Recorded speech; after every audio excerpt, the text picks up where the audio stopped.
Good morning children, welcome to the Shivaji Group of Institution online classes. Kids, I am your Hindi teacher. Today I am going to take Hindi literature class. बच्चों, पिछली कक्षा में मैंने आपको Hindi literature में पाठ 7 हृदय परिवर्तन के विषय में पढ़ाया था और उसके अभ्यास का कॉपी बुक में कराए थे। आज मैं आपको नोटबुक में वर्क कराने जा रही हूँ, तो सभी बच्चे अपनी हिंदी लिटरेचर की नोटबुक निकालेंगे। उसमें हेडिंग डालेंगे पाठ 7, पाठ का नाम हृदय परिवर्तन, और उसके बाद नेक्स्ट हेडिंग डालेंगे कठिन वर्तनी, और स्केल की हेल्प से 2 लाइंस ड्रॉ करेंगे, यानी 3 पार्ट्स में डिवाइड करेंगे। 1 टाइम मैं अभी लिखवाऊंगी, 2 टाइम्स आपको घर पे होमवर्क में करना है। तो चलिए शुरू करते हैं। पहला है सैनिकों, 2 नंबर पे है शिविर, 3 पर है संध्या, 4 है कलिंग, 5 है संवाददाता,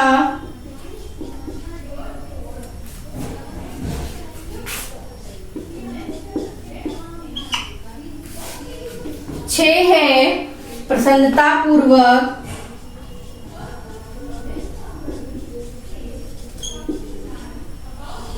7 है दुर्ग, 8 है उत्तेजित,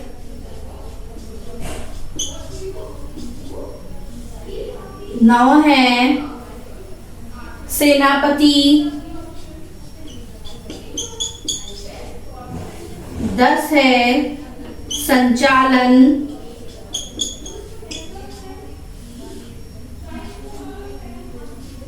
11 है सज्जित, 12 है आत्मसमर्पण,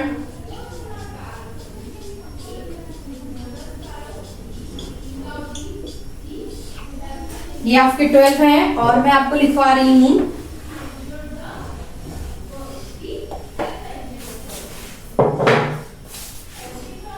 थर्टी नंबर पे है, 13 नंबर पे है मातृभूमि,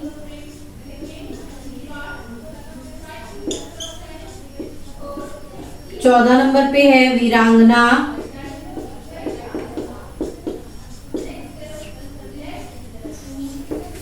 15 नंबर पे है मंत्रमुग्ध,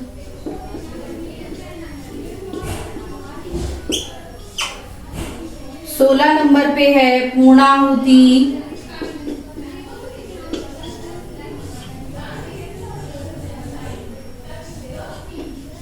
17 नंबर पे है आक्रमण,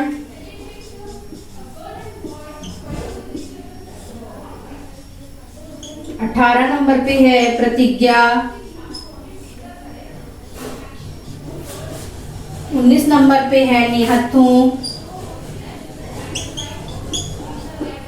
और 20 नंबर पे है जीवित।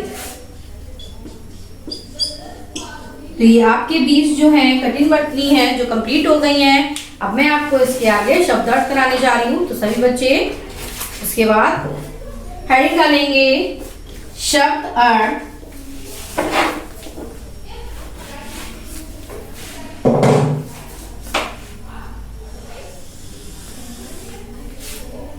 नेक्स्ट हेडिंग क्या होगी आपकी शब्द अर्थ।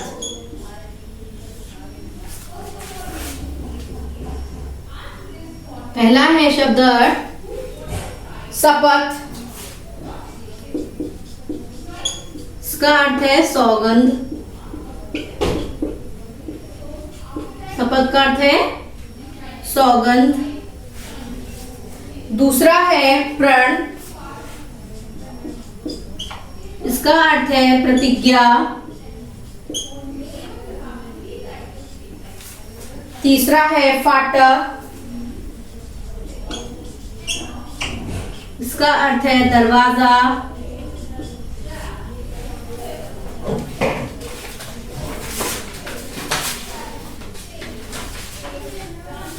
उसके बाद है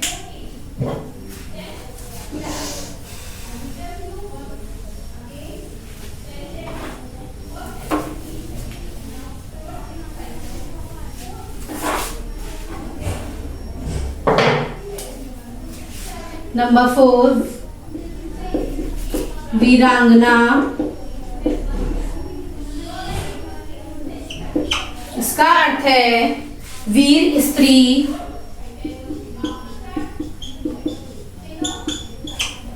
उसके बाद है नंबर 5 चंडी,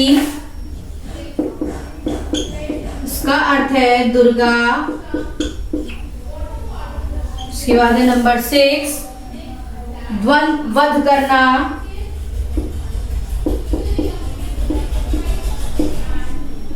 इसका अर्थ है मारना। उसके बाद है नंबर 7 द्वंद्व युद्ध,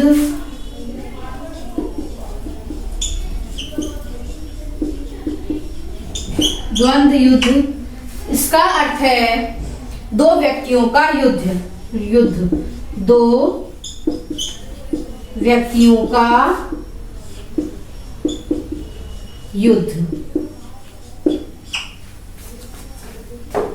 फिर है नंबर 8 लालसा, इसका अर्थ है इच्छा।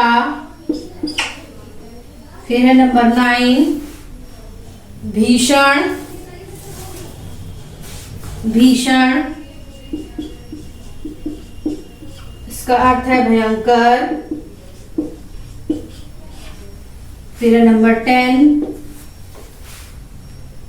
पूर्णाहुति,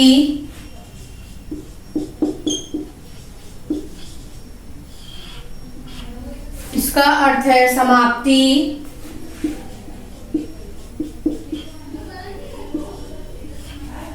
उसके बाद है नंबर 11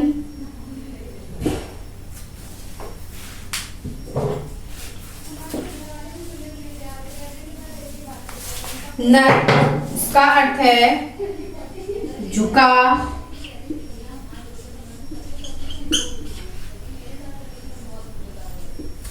नंबर 12 है निहत्था, इसका अर्थ है शस्त्रहीन। फिर नंबर 13 है सदाव्रत, सदाव्रत, इसका अर्थ है वह भोजन जो दीन दुखियों को प्रतिदिन बांटा जाए, वह भोजन जो दीन दुखियों को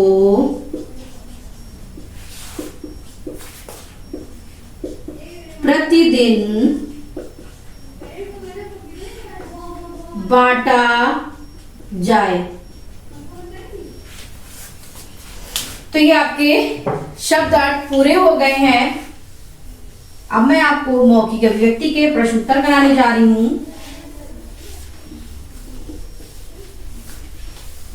तो सभी बच्चे शब्दार्थ के बाद नेक्स्ट हेडिंग डालेंगे मौखिक अभिव्यक्ति। मौखिक अभिव्यक्ति और उसके बाद क्या हेडिंग डालेंगे, नीचे लिखे प्रश्नों के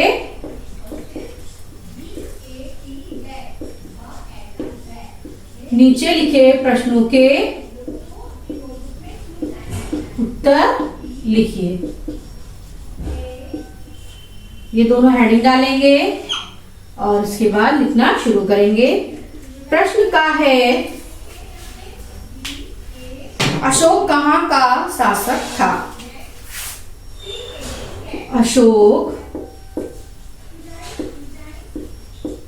कहाँ का शासक था? इसका उत्तर लिखेंगे अशोक मगध के शासक थे। अशोक मगध के शासक थे। उसके बाद आते हैं प्रश्न खा पर।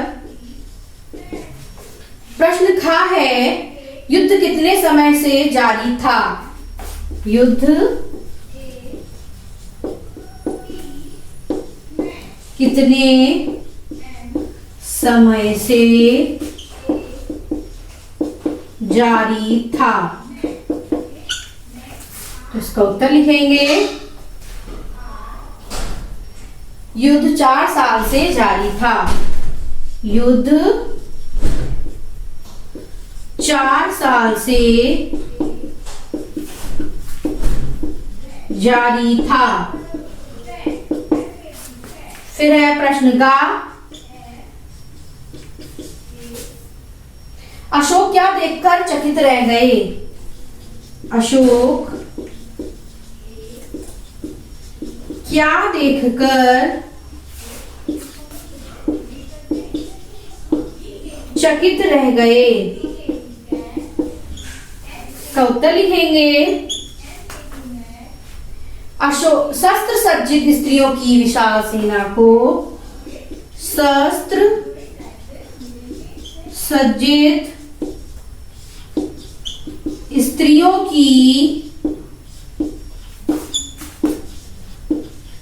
विशाल सेना को देखकर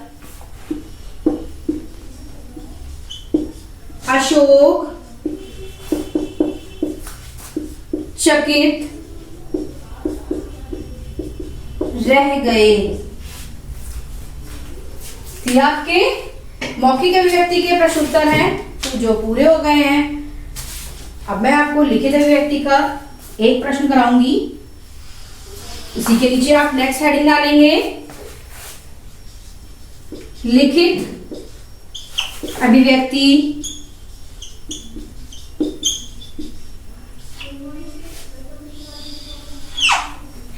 नीचे लिखे प्रश्नों के उत्तर दीजिए। नीचे दिए गए प्रश्नों के उत्तर दीजिए।